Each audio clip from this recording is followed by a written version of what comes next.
If you think the betrayal started with the kiss, you already started this story wrong. One gesture, one name, one easy culprit, Judas. People love a tidy frame, lips meet cheek, torches flare, men grab. It fits a headline, a thumbnail, a whisper that spreads fast. It's neat, it's clickable, it is also deceptive. Behind that tidy frame there are rooms where choices set themselves in low light. Lamp oil, low voices, a scrap of parchment with a timeline scrawled in the margin. Closed doors. Silver offered. Deals made in silence. Men who worry about reputation lean in and draw lines. A purse slides across a table. Guard rosters are nudged.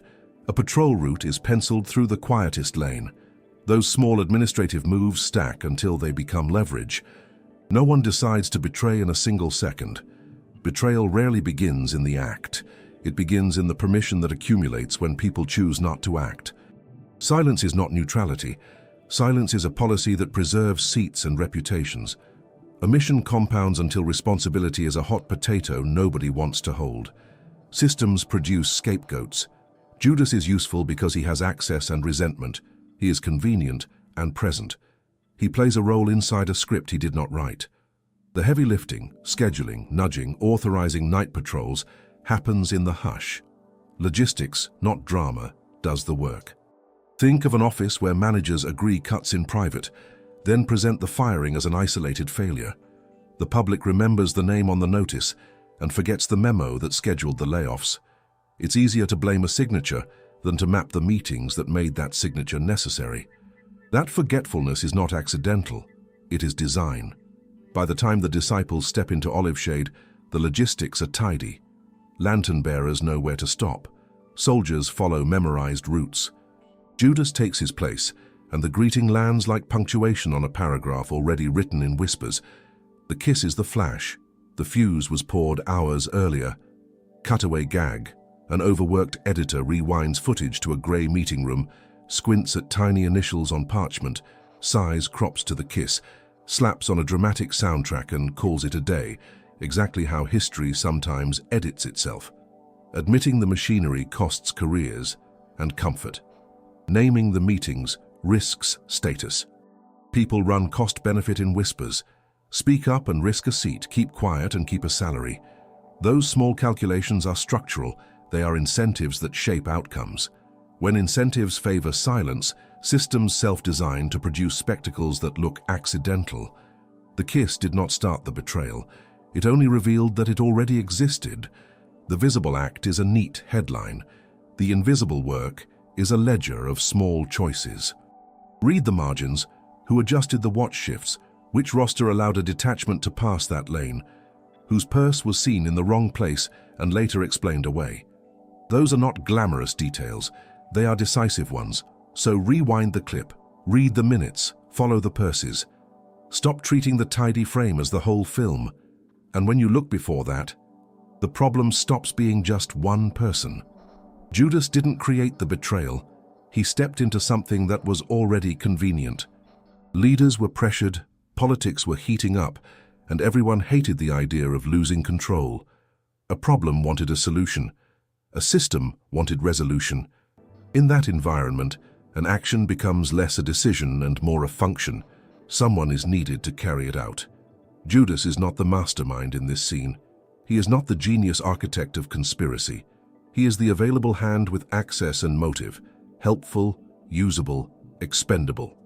When a result benefits many people, someone will always volunteer to execute it. That's how systems work. Incentives design outcomes. Imagine a company that decides on layoffs in closed-door meetings, then posts a termination notice with a single name. People scream at the headline and forget the memo that ordered the cuts.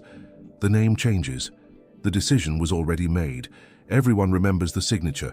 Nobody remembers the meeting where the quotas were moved. That kind of convenient obscurity is a feature, not an accident. Leaders in Jerusalem had reasons to prefer a clean problem solver. Temple officials worried about reputation. Local leaders feared unrest. Occupying powers wanted order. Those pressures don't create a betrayer in one afternoon. They create an atmosphere that makes betrayal useful. When the context demands a solution, The system produces a candidate who can be blamed and a script that looks tidy in public. This is political economy more than melodrama. Whispered meetings rearrange schedules, purse strings shift subtly, guards' rotations get nudged. Someone writes a note on parchment, another crosses a name off a roster. Those small administrative edits are the scaffolding that make a public spectacle reliable. Logistics, not sudden passion, decides how scenes play out. Humorless and efficient, the person who signs becomes the person people shout about. The planners stay anonymous. It's a neat trick. The betrayal did not start with who did it. It started with who needed it to be done. Judas participates. He acts. But someone else had already done the arithmetic. Who benefits, who avoids blame, and who keeps their position. That arithmetic is the steering wheel. He holds the wheel for a moment. The car was already pointed where it would go. So when you look at the story, don't start with the face on the wanted poster. Start with the meeting minutes, the roster adjustments, the incentives that made betrayal possible. The act is a visible output. The inputs are a ledger of quiet choices. Follow the purses and the calendars. The spectacle relies on them, and the most uncomfortable is that this was already visible before the kiss. Small permissions add up, altered rosters, a reassigned guard, a purse that changes hands. These are tiny edits, but they tilt outcomes. Design the incentives, and the rest follows. The spectacle looks like fate. It was engineered. Look at who profited from the result, and the narrative shifts from drama to architecture. Start with the minutes. The headline is the comfortable lie, and it keeps the public comfortable. Before the betrayal, there was a table. The scene people skip is not the garden at all, but the wooden slab where bread passed and eyes slid. Proximity matters. Faces close, hands reaching. Jokes that stop when someone notices the mood. The problem was already there. You could feel it in the way forks hung in mid-air and in the little pauses that stretched like taut wire across the room. People whisper about dramatic acts because they are cinematic, but the real work of unmaking trust happens in ordinary domestic gestures. Conversations loop around the same topics: faith, fear, rumors about taxes, and beneath them runs a quieter current. Who is willing to risk reputation for truth? The answer is often, not many. No one confronts. No one interrupts. No one changes the direction the table points. Silence is not neutral. Silence is a decision that shifts weight. When everyone opts out of the hard conversation, omission becomes the active ingredient in whatever follows. The absence of courage is the architecture of outcomes. Think of a meeting where everyone knows the projection is wrong, but no one raises a hand because dissent would mean extra work, awkwardness, or exposure. That meeting is not innocent. It is complicit. The choices people refuse to make are as decisive as the ones they do. Silence protects seats, deals with discomfort, and lets the everyday grind keep grinding until something breaks. At the table, small signals accumulate. A delayed answer to a direct question, a laugh that dies too soon, a hand that lingers near the purse just a second longer. Those tiny omissions are like termites in a beam. They're quiet until the whole board surrenders. The mind often treats silence as absence of agency. In practice, it's a vote toward whatever outcome benefits the quiet. The psychology is simple and ugly. In groups, responsibility diffuses. Each person assumes someone else will be the one to speak up, to stop the slide, to call out the mismatched guard rota or the suspicious purse movements. That diffusion is the system's lubricant. It reduces friction and makes uncomfortable outcomes more likely. When everyone shrugs, the path forward becomes the path most traveled.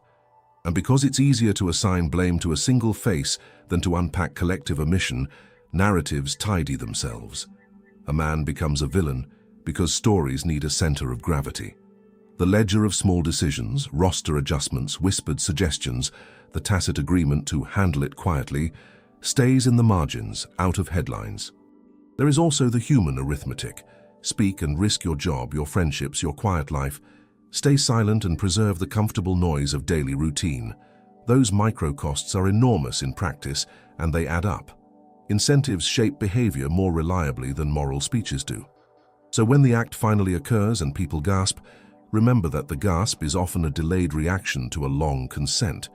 The betrayal did not start in the action, it started in omission. The table is where the momentum gathered and the silence chose a side. And when everyone allows it, someone only needs to execute. And then, the kiss. It's the frame everyone remembers. A quick gesture, a torchlit close-up. The crowd freezes on a single cinematic moment, and the story gets an editor who crops until it fits a headline. It's tidy, shareable, and deeply misleading. The kiss wasn't a decision, it was a signal. By the time lips meet, the scene is already scored. Routes are mapped, roles are assigned, and fallback plans are taped to the inside of a folder no one reads. Someone decided where lanterns should stop. Someone nudged guard rosters so a detachment would be in the right lane. Someone marked a market schedule so the streets were thin. Those are not glamorous moves, they're the plumbing, but plumbing makes the show reliable. Picture a chess match. Blaming the final move for checkmate is fun, but it ignores the dozen trades that created the winning position. The kiss is the final tap. Positions made it inevitable. Logistics, not passion, choreographed the evening. There's a rehearsal quality to it. Men move with a quiet certainty that suggests practice rather than panic. A soldier glances at a folded note. A lantern holder knows not to tilt too high. Even the timing of the rooster is a convenient detail, as if someone checked the calendar and booked the problem for a quiet morning. Cutaway gag. A production assistant runs a clipboard past a cluster of priests, whispers, "Quiet on the set," while a man in a toga pretends to read a stage direction titled, "Bring the Sorrow, Act 2. Laughter. Back to the garden. The practical decisions that made the moment reliable are small, administrative and anonymous. Who authorized the extra shift, who reassigned the patrol, who moved a detachment to a side lane under the pretext of crowd control. These edits look mundane until you realize they are the scaffolding of spectacle. They answer the question not of who kissed, but who scheduled the scene. Witnesses are sometimes placed like props. Friendly faces nudged to look the other way, doors conveniently left unlatched, merchant stalls temporarily moved. A purse might change hands in a corner and later be cited as evidence without anyone recalling who opened the drawer. Those tiny logistics are the architecture of an arrest. That switch reframes blame. Instead of searching for a motive in a single man's chest, look for a pattern in meeting minutes, for purse movements and roster changes. Start asking about incentives. Who benefits from a tidy narrative? Who avoids messy public trials? Who keeps their status if a single face takes the fall? Systems make scapegoats because scapegoats preserve systems. Visibility is not causation. The visible act is a snapshot. The invisible edits are the film. A photograph catches a flash. The exposure reveals the slow hands that set the camera. So the kiss doesn't change the plot. It signals that the production is ready to roll. It punctuates an evening of meticulous small decisions. It hands the crowd a face, and with it, a story they can hold without learning the ledger. Ask who engineered it. Judas wasn't alone. He was the face the crowd could point at, the name easy to scrawl across a notice, the villain that fits in a headline. That simplicity is a social convenience. One actor, one mouth, one scapegoat. The system that produced him preferred it that way. Pressure stacked into protocols, convenience hardened into routines. Silence became a governance style. Decisions that matter were often administrative, roster changes, purse movements. A note passed that shifted a guard's route by a single lane. Those small, forgettable edits assemble a scene more reliably than passion ever could. The visible act gives the public a face. The invisible work keeps the show on time. He did not invent the plan. He did not draw the map. He held the place where the script asked him to stand. 1,000 tiny permissions pointed at his moment. Leaders needed a way to avert unrest. Officials needed a tidy narrative, and someone needed to be the fall person. Systems choose convenience over complexity. They outsource the ugly bits to a single name. There's a chilling efficiency to it. When inconvenient issues crop up, a pragmatic meeting will rearrange calendars, shift patrols, and quietly reassign personnel. When gossip threatens a temple's standing, a purse changes hands without fanfare, and a signal is set in motion. Those edits look bureaucratic until you realize they are the engine of a public crisis. Then they look intentional. Cutaway gag. A clerk stamps a large guilty on a paper effigy, while a group in the background hurriedly files away the minutes from the meeting marked, "Do not publish." Someone whispers, "Great optics." Compare it to corporate PR. A company presents a firing as an isolated failure, while the decision to downsize was signed in a closed room months earlier. The public sees the termination and forgets the memo that scheduled the layoffs. Scapegoating simplifies the complex architecture of causation. It protects reputations and keeps ledgers closed. This is not to excuse Judas. He acts. He takes a role and carries out a final gesture that is indelible. But narrative justice, pinning guilt on a single figure, is a tidy mercy for collective conscience. It tells a story that comforts: find the villain, punish him, move on. It is psychologically easier than dismantling the policies, incentives, and complacency that led to the event. That comfort is socially useful. It maintains order. It reduces the appetite for messy investigations. It lets those who engineered outcomes remain anonymous in the footnotes. There are moral consequences. When responsibility is diffused and then concentrated in a face, systems remain intact. When the ledger is closed on a single name, incentives for tricky behavior persist.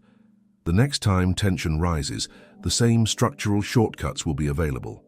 Accountability becomes theatrical rather than structural. So the final picture is misleading. A man in a dark garden, a kiss frozen in torchlight. The man becomes a cipher for a broader failure. The real question is not only why he did it, but how many people needed him to do it. Count the hands, not the face.